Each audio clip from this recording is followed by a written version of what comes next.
How's it going? Happy Sunday. Thanks for joining me. Yeah, so busy weekend. We had races at Beats on yesterday. So take a look at that if you haven't watched our race footage. Yeah, the Southern Alberta HO Slot Car Club, we did some racing, and yeah, so kind of rolling super quick through April here, and we've got a couple more Sunday drives maybe in me. Next week, no racing. I'll try to slide in a Sunday drive. I gotta fly to Ontario and get a new puppy dog. So see if I can pre-record that before Sunday. But this week I thought we'll take a look at this collector series. New AFX will open this fella up. So this is a collab between AFX, obviously, as well as Slot Car Central and Hardin Creek. Seen a little bit of these up on the Facebook groups and whatnot, not too many, so we'll take a close look at this. We'll unbox it and take a close look, but you can add your own numbers to this. Part of the reason I bought this, I was looking for, and I'll pull up my other cars too. I have an IROC set of the short body, short chassis, Mega G Plus cars, and so I have a red one, I have a yellow one, I have a white one. I never had a blue one. There is a blue, it's a long wheelbase, like a navy blue. Try to keep them all the same, so I wanted a short wheelbase, and there wasn't one.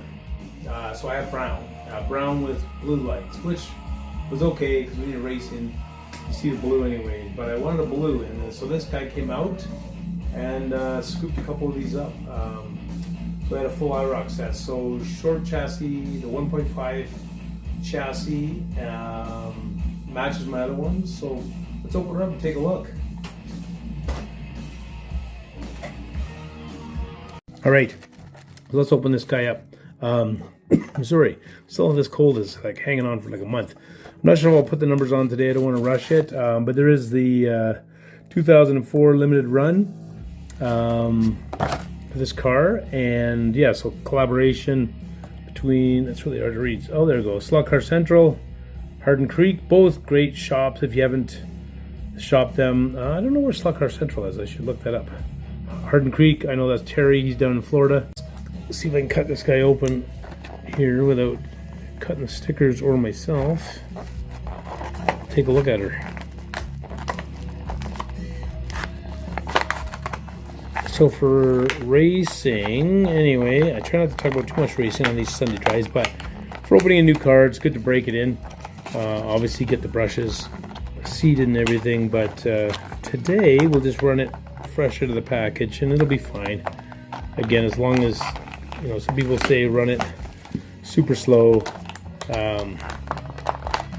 low voltage, low amp, or low. Oh, look at that. Sorry, I'm just taking a look at my other IROC sets. Oh, you know what? I know. It's okay. I just had this thought, but that's okay. I will tell you my thought in a second. Let's see if I can do this without sending myself to the hospital. God.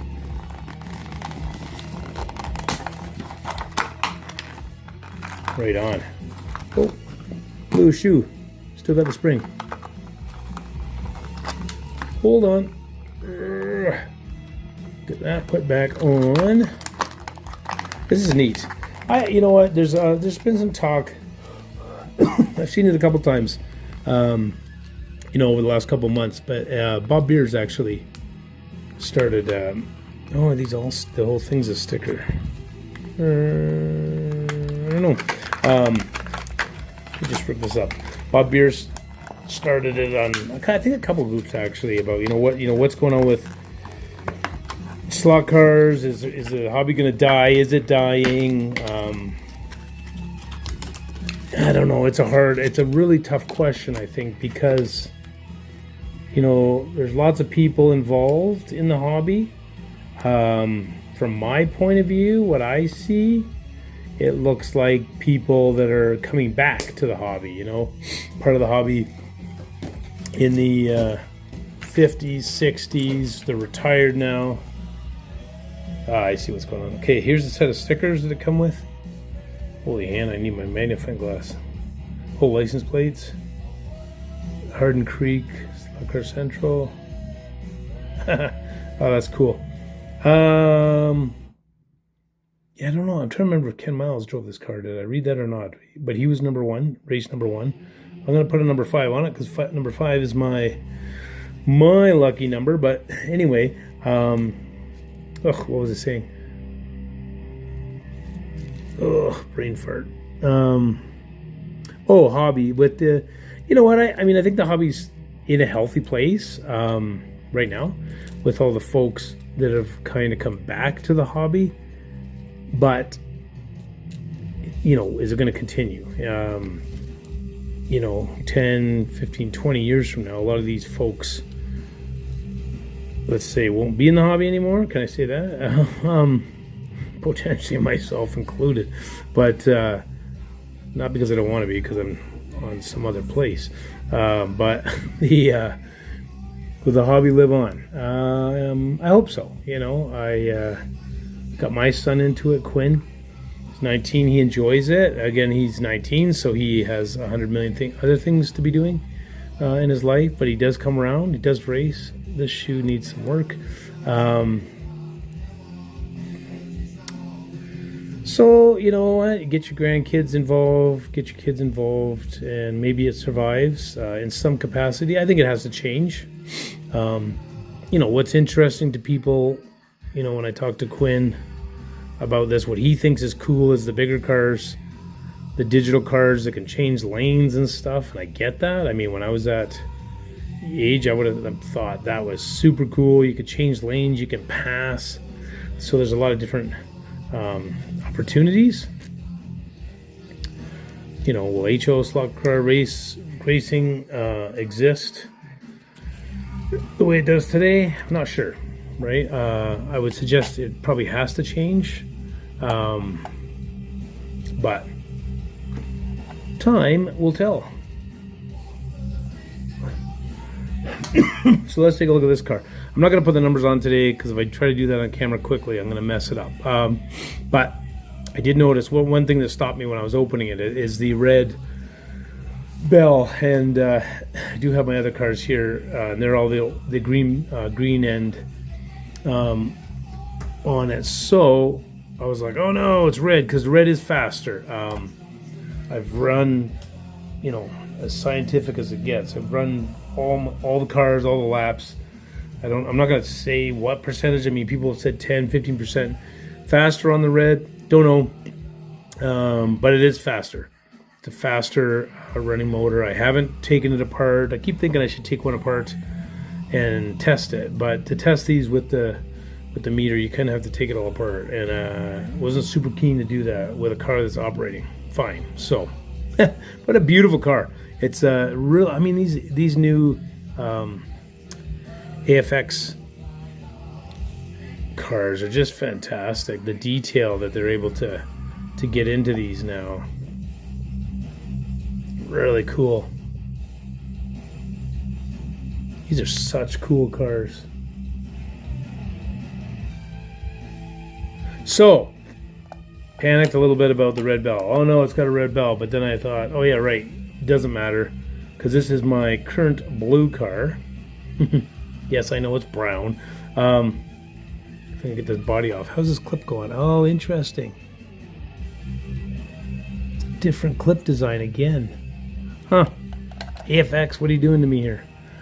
So, interesting. So, I don't know. It'd be interesting to talk to somebody from AFX and ask why the different designs. So I have in my IROC set, I have one right now that has this clip on it, right? So this is the car, and they send it to you with this clip because I don't know why, but the reason for the clip is the molded design. So it's more like a, let's see if I get that to focus.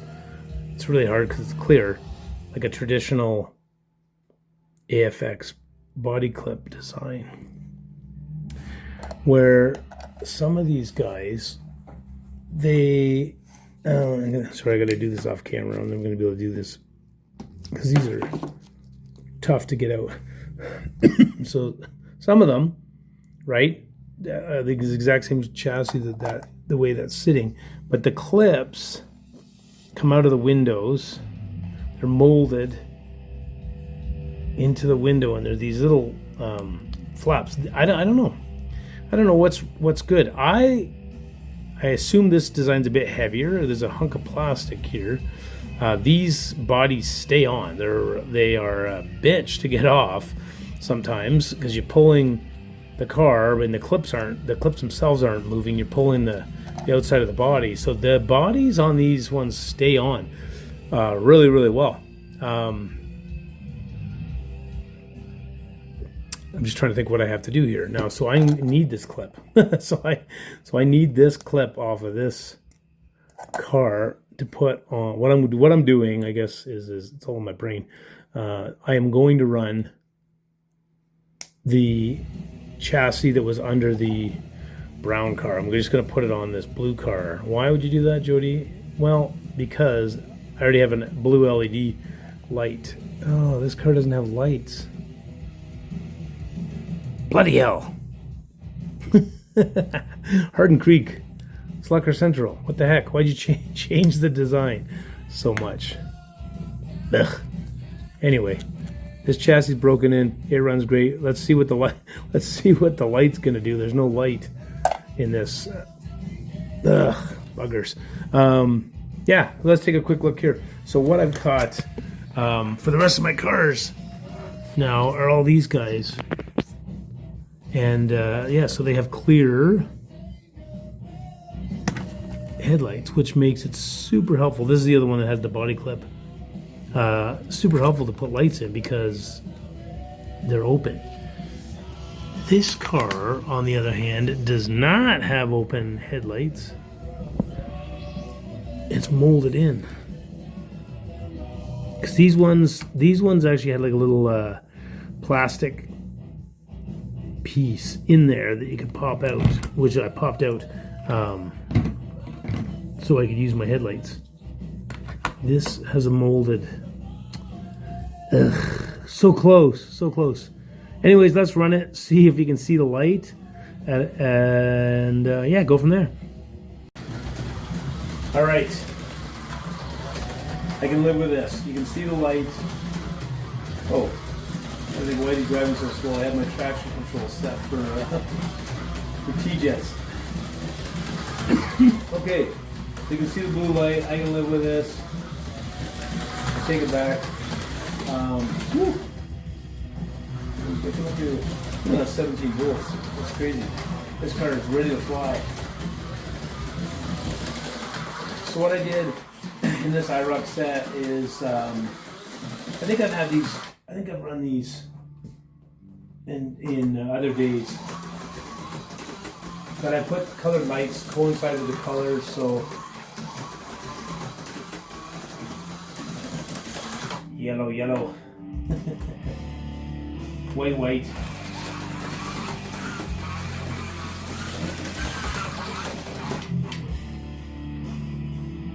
And I got a red.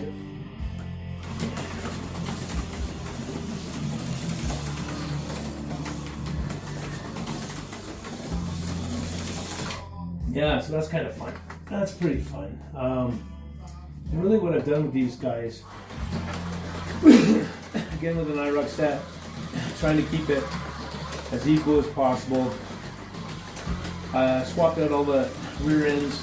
Sometimes these Mega G Plus cars can get some wobbly axles. So they all have the Viper Razor front ends. I swapped that out, and I swapped out the back end for the Viper rear end, Mega G Plus rear end, and they all have They all have, I can't remember the size. They all have the Viper S1 compound, so the soft compound blue rear tires. So I can't remember the size on those, but they're all identical. What I did, again, I know a lot of people complain about the magnets in these cars. They're just too weak for the armature.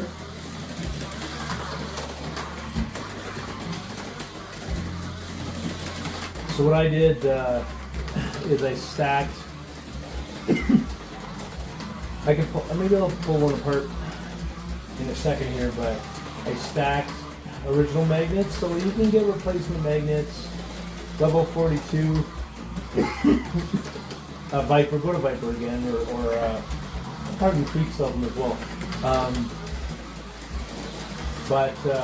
Yeah, the level 42 magnets, I believe, is kind of what this car should have been designed with. There's a level 52, which to me I think it's too much. It starts to chew up gears. There's a couple videos on YouTube that people were testing between the 42 and the 52, and the difference is really negligible. So I think 42 is probably where these cars should sit.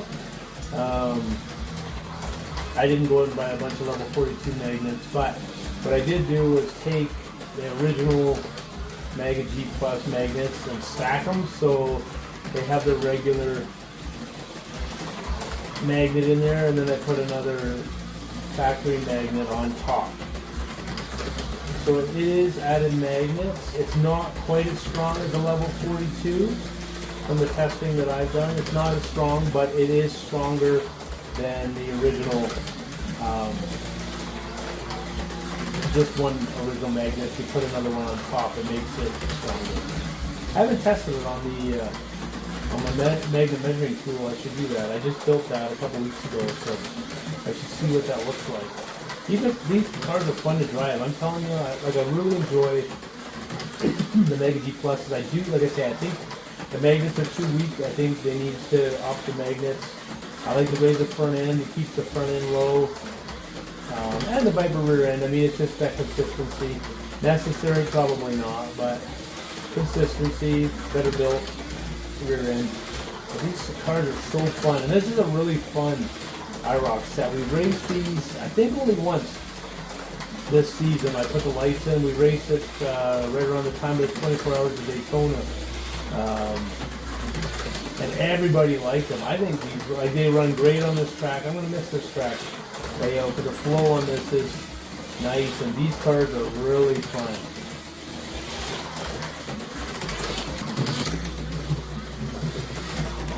Oh, how fun are these? They are fun. Go from last week non-magnet traction to the Mega G Plus. Yeah.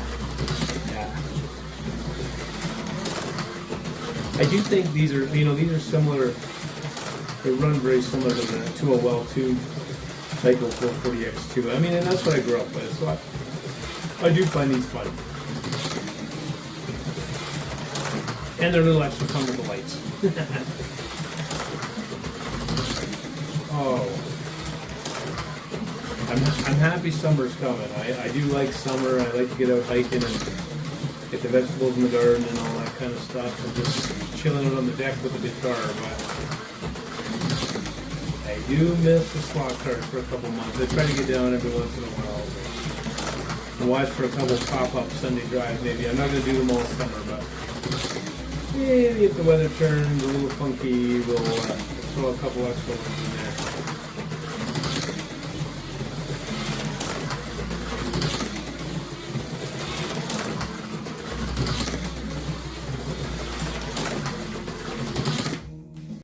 Okay, let's take a quick look.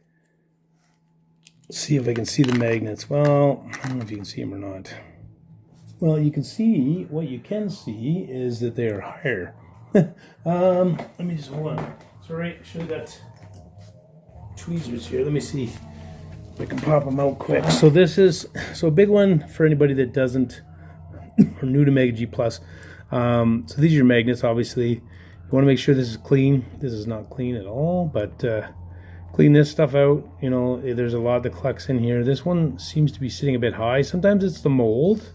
If you're just by yourself, no big deal. If you're racing in a club, you know, always check the rules, because, you know, cutting out the chassis and stuff like that may not be allowed. But basically, you know, if you have a new Mega G Plus car, you want to push the magnet down. So what it does not look like this out of the box. I don't know if I can pop this out easily or not. You know what? I'll go from how well we'll do this. I've got magnets stuck everywhere. So here's your chassis, right? Here's where the magnet sits. It sits in there. And I want to focus on the right part, but way down here in the bottom.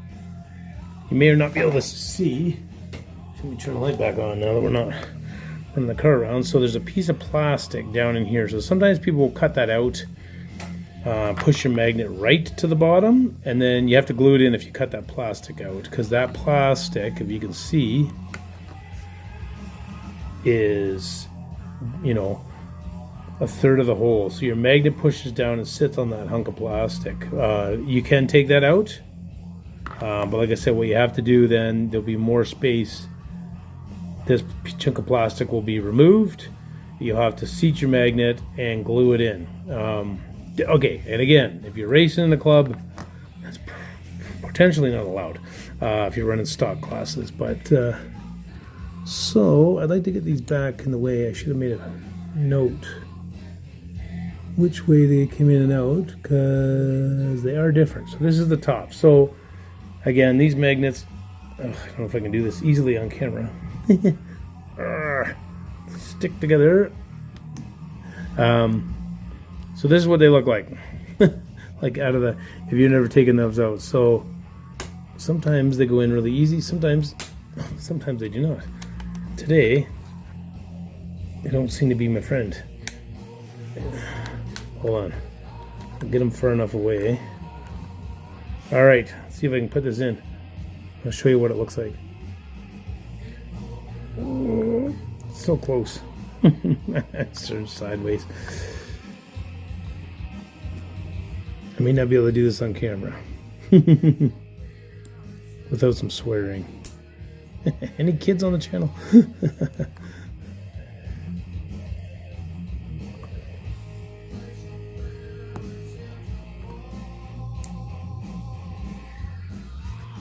Sometimes, you can see these just go in, and then other times, you just stop for a little cry. Okay, I'm going to stop the video for two seconds, push this one in, and then we'll come back. Okay, so I got the magnet in. So this is what it looks like. This side is the original magnet, and then this is a double stacked original. So you can see it's higher. So from a visual, it's pretty easy to see it was double stacked. The level 42s and 52s look exact like this. So there's no real way to tell them apart, except testing them on testing the actual magnet strength. Anyway, so that's what I did for these cars. I double stacked them, and it's a little bit more magnet power, like I said, than the original, but not as strong as the level 42.